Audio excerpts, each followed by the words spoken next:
Dr. Radha. I've been involved in the manufacturing of traditional amalgams for many years, the high copper amalgams, and all along we are all aware that there is always a slight excess mercury in the final fillings, and then the waste amalgam has to be stored in a chemical medium because of the degree of vaporization of mercury. Over the years, I continued my research and I developed a new product which is purely silver, chemically produced silver, unlike the typical metallic silver. Now, this silver is very highly reactive and it quickly absorbs all the mercury that is used in the amalgamation completely, with absolutely no evidence of any unreacted or excess mercury at all. Genotoxicity studies have also been done and it was proven that there is no genotoxic effect on pregnant patients. Now, a few things that needs to be known about this material Silverfil is that the mixing time is short. You don't have to exceed more than 5 seconds for a single spill, maximum of 7 seconds for a triple spill, and you don't really require very high speeds. Current amalgamators, due to the high copper content, they require very high speeds in order to achieve a proper amalgamation. This material Silverfil, because the silver is very reactive, the speed is not necessarily very high. Even up to 3,500 revolutions per minute is more than enough. Should you have an amalgamator that is having a very high speed, then you can reduce the mixing time accordingly. Sometimes even as low as 2 to 3 seconds might achieve the result with very high speed amalgamators, especially the ones that are more than 4,500 RPMs. Now let me show you one or two points in the mixing of Silverfil.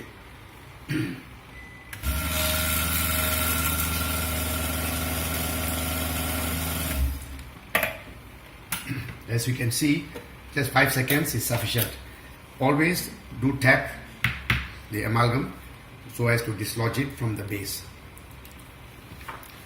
It is not necessary that you must always get it in a single ball or a single piece. Even if the mix were to come out in several pieces, it is alright because it is very cohesive, unlike traditional amalgams, and it will easily come together.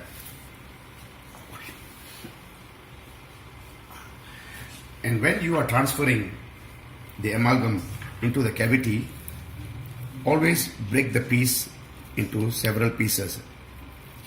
This is so as to prevent the entire mass from becoming hard faster. If the amalgamated mass were to be in one piece, and then if you were to just take it from the side, the rest of the material will set much faster.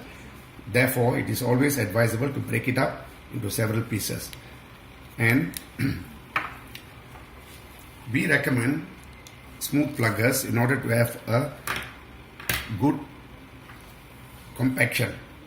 The traditional method of condensing is to use serrated pluggers. Now in this case we do not have any excess mercury to bring it to the surface. Therefore smooth pluggers will give you much better result. As you can see, it has a much better compaction from the surface shine, as you can see. If you use serrated pluggers, you will have a lot of pitting.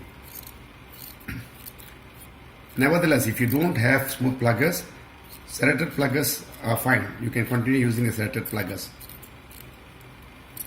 As long as you continue disturbing the material, you are disturbing the crystallization, which means you will delay the setting a little longer.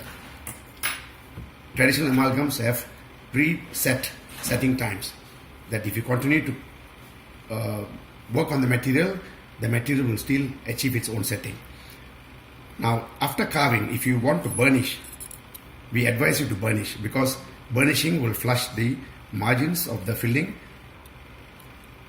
closely to the surface of the tooth. Now polishing can be done just like what you would do with traditional amalgams, but in Silverfil, using a silicone rubber with water is good enough.